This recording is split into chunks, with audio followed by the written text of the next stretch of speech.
Hello and welcome to Serial at Midnight. I'm Heath, and we are talking about Mystery Men on 4K from Kino Lorber. Now, you know that I think Kino Lorber is absolutely crushing it with their releases. This is the latest in what is turning into a long line of really exciting 4K releases from Kino Lorber. It's loaded with special features. It's got a brand new 4K master from the original camera negative. This movie's 1999. It's shot on film, but it's also part of that big special effects thing. A $66 million comic book movie that's essentially a satire of comics. Or is it? This is the thing. See, I was there in 1999 when this movie came out, plopped down my cash for my ticket, and I walked out. I was like, well, that was weird. It's tonally really inconsistent. So these characters, here's what we're going to do. We're going to review the movie. I have a lot to say about this movie. I'll talk to you about the 4K quality, what special features are here, but we got to start with the movie because it's such an interesting, quirky, ultimately, I think it's a cautionary tale. Mystery Men come from the Flaming Carrot comic. And now if you're like, the Flaming Carrot comic, yes.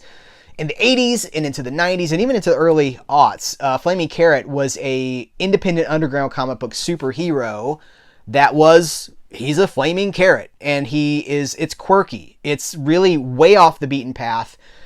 It's comics for not the conventional comics audience. It's not Spider-Man, right? These are very different characters. Intended, I think, for a more adult audience, because it's subverting things, and it's also just really surrealistic. And out of that comic comes the Mystery Men characters. And the publisher at Dark Horse at the time, Dark Horse Comics, pitches this as a movie. Danny DeVito gets involved, and ultimately that falls apart. And it ends up kind of, this script went around for a while, and they ultimately ended up hiring a commercial director, the guy behind the Got Milk commercials and the Taco Bell Chihuahua commercials in the 90s, steps on board to film this movie. It's his first, and I believe his only, feature film, which tells us something, right? So it's a $66 million big budget comic book movie about characters that debuted in the Flaming Carrot comic. Big swing from Universal here. And so it's totally inconsistent because we've got characters like Ben Stiller plays a character whose power, if he has a power, is he gets really angry.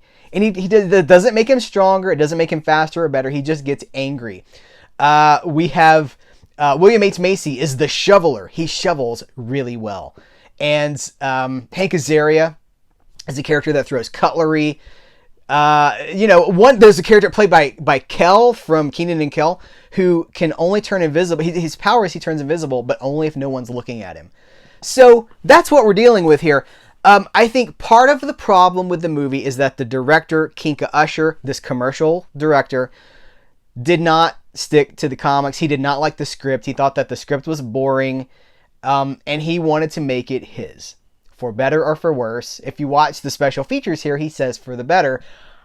I think when you are adapting comic book characters for anything, you need to be very reverential for that source material, because if you're not, like, just make up your own thing if you're not going to stick to what we already know, or the established root of who these characters are. So we end up with a $66 million huge swing that predate. We think about comic book movies now. We've got 30 years of this very specific thing. This predates the Marvel Cinematic Universe by almost a decade. It's really, visually, aesthetically, it's chasing the Joel Schumacher Batman movies, is what it's doing.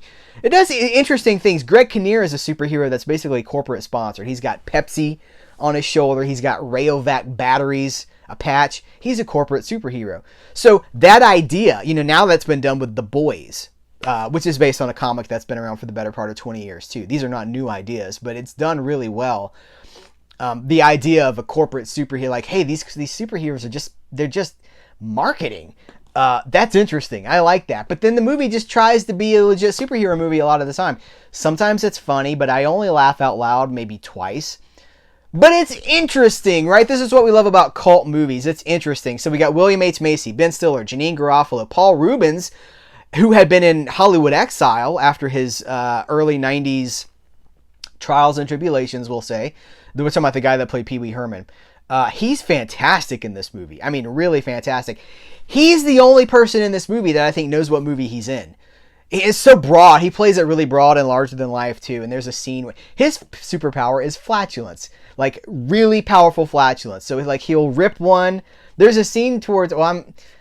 He's like, they're like, do you still have your power? He's like, let me see. Rip, and then he's like, that'll do. And then he just kind of passes out. Like he knows what he's in, but everybody else, I feel like they're kind of conflicted. Ben Stiller. The story is they came to Ben Stiller. He didn't want to do it.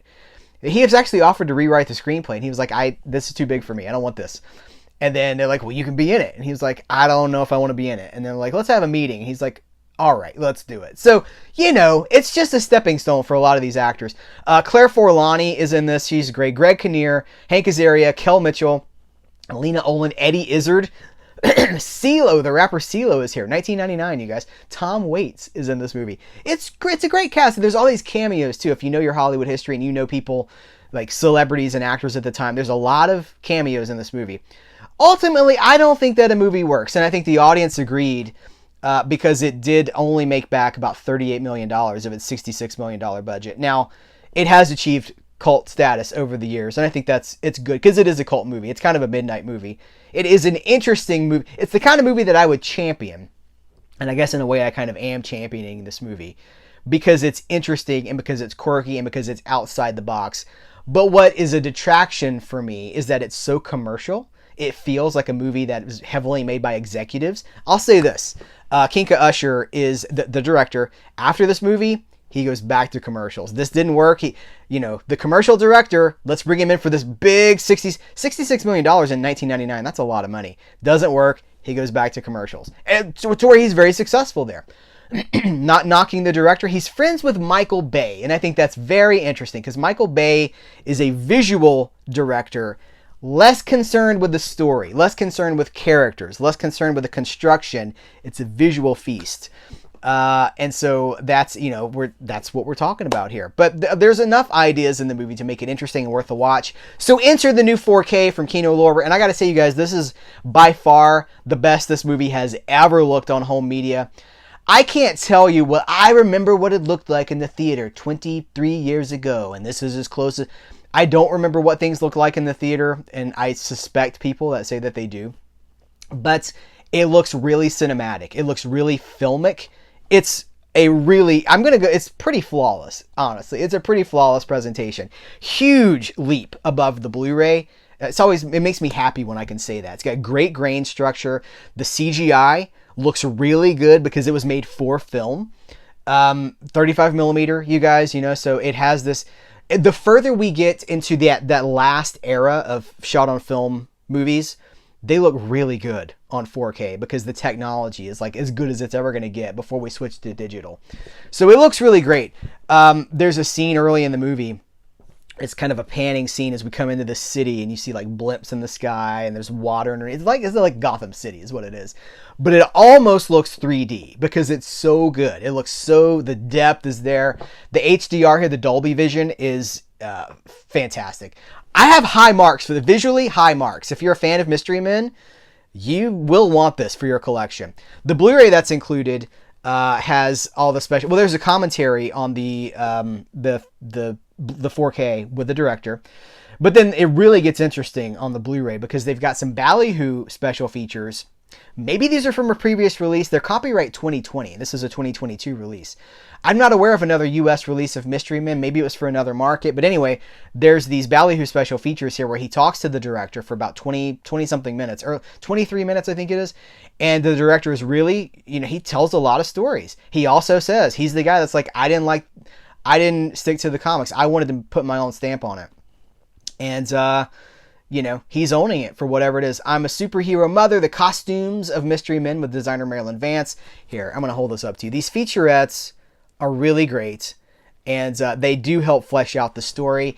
This is a very fun time for me because I am, old enough to have been an adult in 1999, and I miss it. I miss that we had fun then. I miss, like, the bright visuals, the colorful, like, it was just we were less serious in 1999, and I miss that. It wasn't an innocence. It was just we took ourselves less seriously.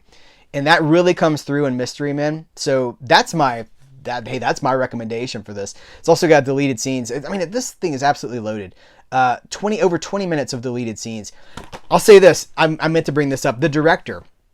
I also haven't even mentioned Jeffrey Rush, who's in this and is absolutely fantastic.